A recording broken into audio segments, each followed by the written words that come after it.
कल लोकसभा के चुनाव संपन्न हुए हैं और लोकसभा के चुनाव में तीसरी बार भारतीय जनता पार्टी के नेतृत्व में एनडीए की सरकार को और मोदी जी को भारत की जनता ने आशीर्वाद दिए। भारत की जनता का मैं आभार व्यक्त करता हूं। विशेष रूप से नेहरू जी के बाद यानी 1962 के बाद मोदी जी ऐसे पहले प्रधानमंत्री होंगे जो तीसरी बार लगातार देश के प्रधानमंत्री बन रहे हैं।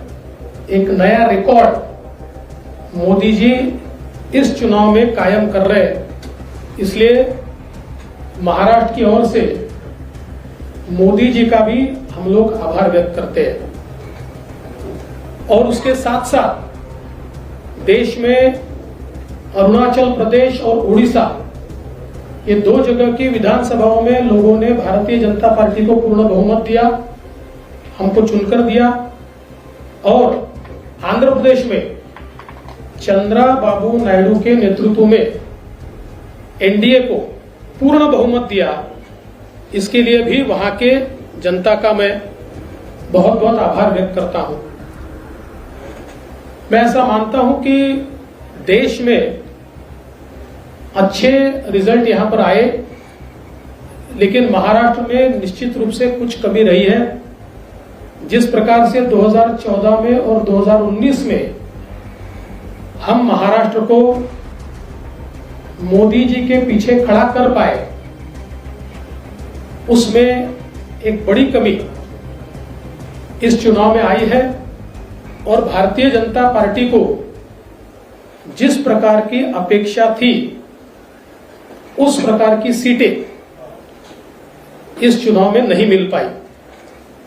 हम लोगों का मानना ऐसा है कि इसके कई कारण हैं, लेकिन उन कारणों की ओर जाने से पहले मैं ये स्पष्ट कर देना चाहता हूं कि ये नैरेटिव बिल्कुल गलत है कि महाराष्ट्र में लोगों ने महाविकास आघाड़ी को चुना है और भारतीय जनता पार्टी और महायुति को रिजेक्ट किया है।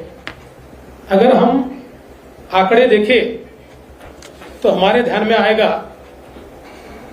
कि कुल मिलाकर महाराष्ट्र में जो महाविकास आघाड़ी थी उनको 43.91 वोट मिले हैं और एनडीए को 43.60% 43.60%, यानी आधे प्रतिशत से भी हम पीछे, कम वोटों से हम लोग पीछे हैं।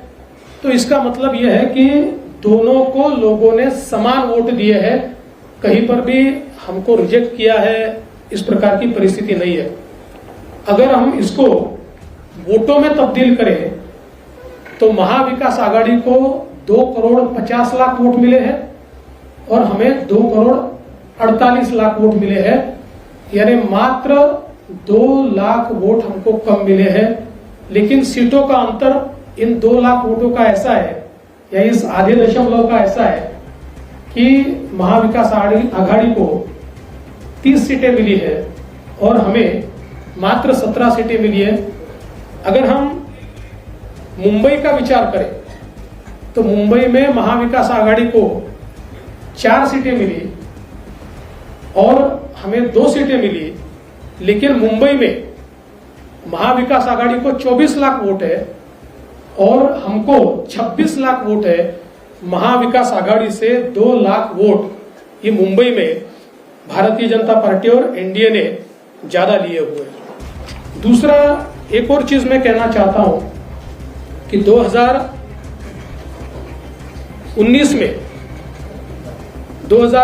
में हमको 27.84 इतने वोट मिले थे। इस बार हमारे वोट बहुत थोड़े घटे हैं। बीजेपी की मैं बात कर रहा हूं, बीजेपी को 27.84 थे, इस बार 26.17, यानी 1.25 या 1.5% वोट ये केवल हमारे कम हुए और उसमें हमारी सीटें 23 से सीधे 9 पर आई है। और वहीं अगर हम कांग्रेस का विचार करें तो कांग्रेस को 2019 में 16.41 वोट थे और एक सीट मिली थी। 16.41 से इस बार उनका प्रतिशत हो गया 17, यानी आधा % बढ़ा और उनकी सीटें 13 हुई है। तो अगर हम लोग कुल मिलाकर ये सारी चीजें देखें तो मैं ऐसा कह सकता हूं कि भारतीय जनता पार्टी को और एनडीए को या महायुति को लोगों ने अच्छे वोट दिए हैं, लेकिन पॉलिटिकल अर्थमेटिक इस प्रकार का रहा कि हमारे खिलाफ के वोट ये बड़े पैमाने पर कंसोलिडेट हुए। और इसका परिणाम मैं अगर बीजेपी का विचार करूं तो हमारी 8 सीटें ऐसी है कि जो 4% से भी कम वोटों से हारी है।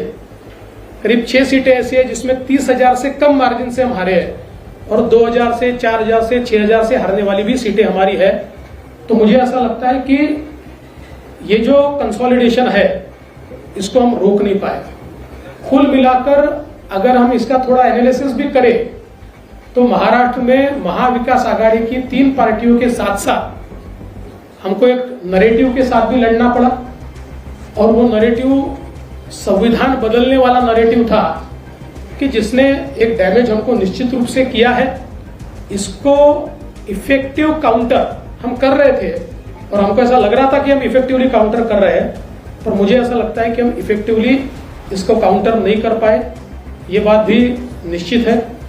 और कई कारण आज हमारी जो बैठक हुई इस बैठक में इस हार के और कई कारण हम लोगों के ध्यान में आए, जिसमें विशेष रूप से कई जगह पर हमारे उम्मीदवारों की एंटी इनकम्बेंसी हम असेस नहीं कर पाए और उसके कारण 2 बार 3 बार के कई उम्मीदवार थे कि जिनको चुनाव के दरमियान हमारे ध्यान में आया कि इनके बारे में एक एंटी इनकम्बेंसी है। तो ये एक जरूर कारण रहा।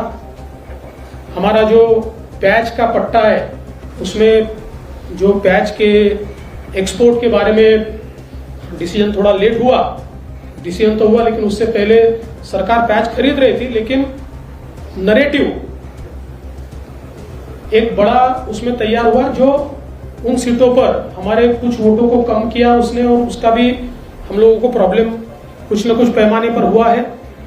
इसके साथ साथ सोयाबीन और कपास के बारे में मुझे ऐसा लगता है कि उसमें हम लोगों ने जो अनाउंसमेंट की थी कि जो भावांतर योजना के तहत हम किसानों को मदद करेंगे, उस भावांतर योजना को हम लोग आचार संहिता से पहले लागू नहीं कर पाए, लोगों को हम पैसा नहीं दे पाए। तो उसमें भी एक हम लोगों की कमी रही है।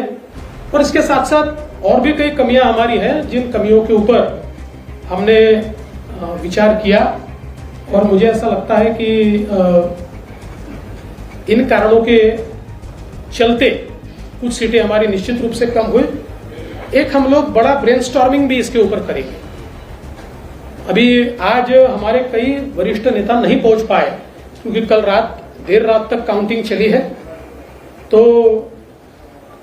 हम लोग सब लोग मिलकर फिर एक बार एक ब्रेनस्टॉर्मिंग करके और विधानसभा के लिए हमारी स्ट्रेटेजी तय करेंगे। और मैं निश्चित रूप से जो आंकड़े मैंने आपके सामने रखे हैं, ये आंकड़े इस बात को प्रूव करते हैं कि जरूर महाविकास आघाड़ी को एक इमोशनल एडवांटेज इन आंकड़ों से मिला होगा, लेकिन जमीन पर आज हम मजबूत हैं और अपनी गलतियों को दूर करके वापिस लोगों के बीच जाकर हम लोग जो हमको अधिक का लोगों से आशीर्वाद चाहिए वो संपादित करने की कोशिश करेंगे।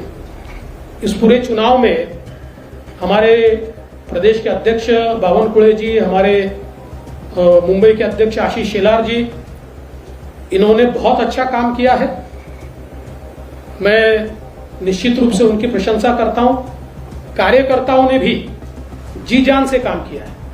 भारतीय जनता पार्टी के कार्यकर्ताओं ने केवल खुद की कॉन्स्टिट्यूएंसी में नहीं, शिवसेना की और एनसीपी की कॉन्स्टिट्यूएंसी में भी बहुत अच्छे से काम किया है।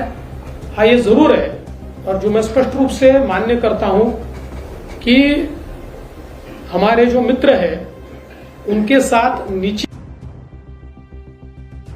कुछ प्रश्न निर्माण हुए हैं जिसको हमें पाटना होगा, जो हमने चिन्हित किए हैं, और जल्दी ही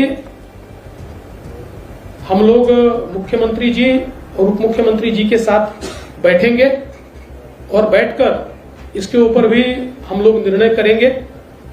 और साथ साथ महाराष्ट्र में चूंकि एक प्रकार से भारतीय जनता पार्टी की सारी जिम्मेदारी महाराष्ट्र में एक लीडर के रूप में मेरे ऊपर थी, तो ये जो हमारा महाराष्ट्र में डिबैकल हुआ है या जो हमें एक प्रकार से हार मिली है, हमारी सीटें कम हुई है, इसकी पूरी जिम्मेदारी ये मेरी है। मैं इस जिम्मेदारी को स्वीकारता हूं।